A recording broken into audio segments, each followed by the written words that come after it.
करेंगे महेश्वर की, जहां इस वक्त ऐतिहासिक कैबिनेट बैठक की तैयारियां पूरी हो चुकी हैं। महेश्वर में आज मोहन कैबिनेट की एक विशेष बैठक है और इस बैठक में मुख्य आकर्षण है नई तबादला नीति, जिसको लेकर आज फैसला हो सकता है। दरअसल लंबे समय से मांग की जा रही है तबादला नीति की, और ऐसे में यह माना जा रहा है कि आज की इस कैबिनेट की बैठक में तबादला नीति को लेकर फैसला आ सकता है। प्रभारी मंत्रियों को तबादले के हक दिए जा सकते हैं। 4 साल बाद नई तबादला नीति लाने की तैयारी में है मोहन सरकार, और ऐसे में आप देखिए आज की इस बैठक में नई तबादला नीति को लेकर फैसला भी संभव है। बता दें कि ये जो नई तबादला नीति है अप्रैल से लागू होगी। आज मोहन कैबिनेट में इस पर फैसला आ सकता है।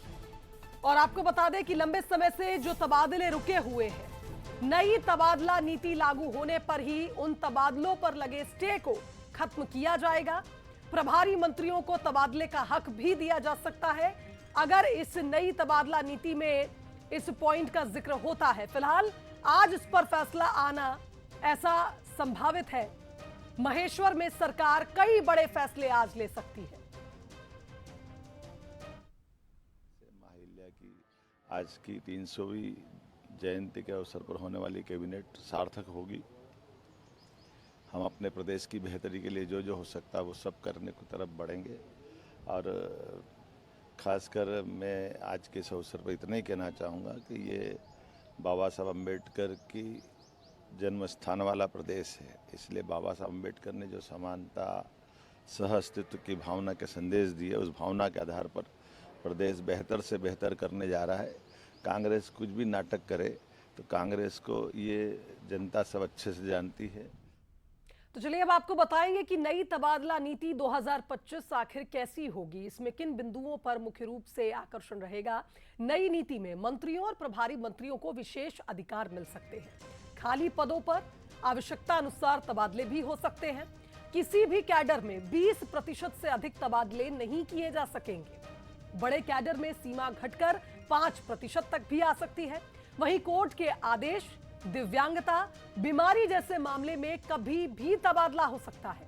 आकस्मिक अनिवार्यता को देखते हुए साल में कभी भी तबादला किया जा सकता है और मूल तबादला नीति अप्रैल में लाई जाएगी।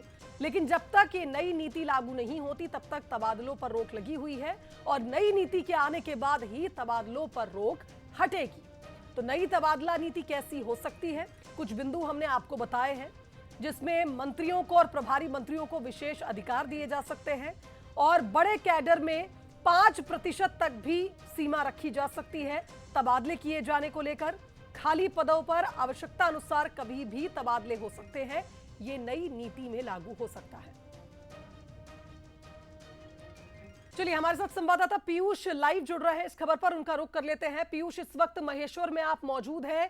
आज एक ऐतिहासिक बैठक कैबिनेट की हम कहेंगे, क्योंकि 22 साल बाद ऐसा आयोजन हो रहा है महेश्वर में, और कुल मिलाकर ये कहा जाए नई तबादला नीति को लेकर लंबे समय से मांग उठ रही थी। अगर ये तबादला नीति लागू होती है तो कुछ बिंदु बंसल न्यूज ने बताए हैं कि विशेष अधिकार मंत्रियों को भी दिया जा सकता है, और जो लोग लंबे वक्त से इंतजार कर रहे हैं उनके भी तबादले हो जाएंगे।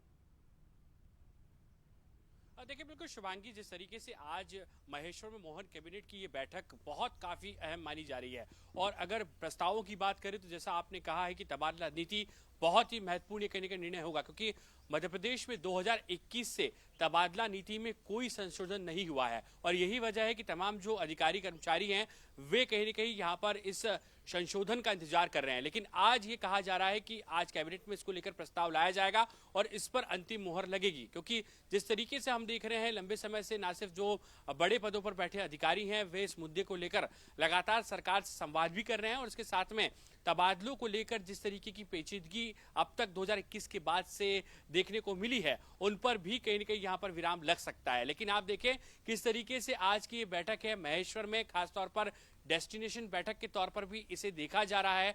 महेश्वर मध्य प्रदेश की धार्मिक नगरी है, पर्यटन स्थली है, इस लिहाज से भी बैठक काफी महत्वपूर्ण है। लेकिन कल जिस तरीके से मुख्यमंत्री डॉक्टर मोहन यादव ने संकेत दिए थे कि सबसे पहला जो बड़ा निर्णय होगा वो जो धार्मिक ऐसी नगरी है वहां पर शराबबंदी का निर्णय होगा। इसके अलावा जो तबादला नीति है उसे लेकर भी सरकार काफी ठोस कदम आगे बढ़ा सकती है। पीछे एक तस्वीर हम आपको दिखाते हैं कि ये महेश्वर का वही किला है जहां पर मुख्यमंत्री डॉक्टर मोहन यादव सबसे पहले पहुंचेंगे और देवी अहिल्या को यहां पर नमन करेंगे तमाम मंत्रिमंडल के सदस्यों के साथ में।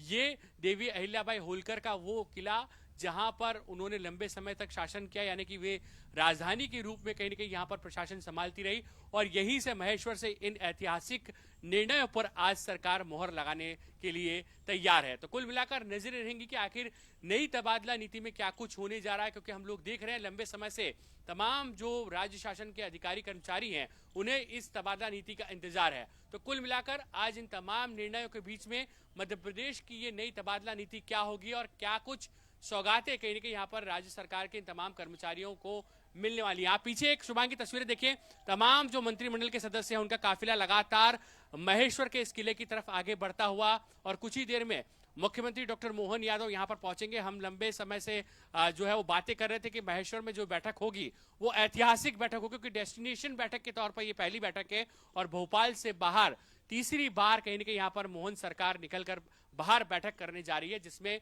मध्य प्रदेश के विकास से जुड़े हुए कई बिंदुओं पर आज मोहर लगने जा रही है। पीयूष, ऐतिहासिक दिन, ऐतिहासिक बैठक और सबकी निगाहें तबादला नीति पर, क्योंकि लंबे वक्त से इंतजार हो रहा है। 4 साल बाद अब सरकार अगर इस नीति पर विचार करके फैसला लाती है, निश्चित तौर पर सरकारी कर्मचारियों और अधिकारियों को इसका लाभ मिलेगा। फिलहाल बहुत शुक्रिया आपका तमाम बातचीत के लिए।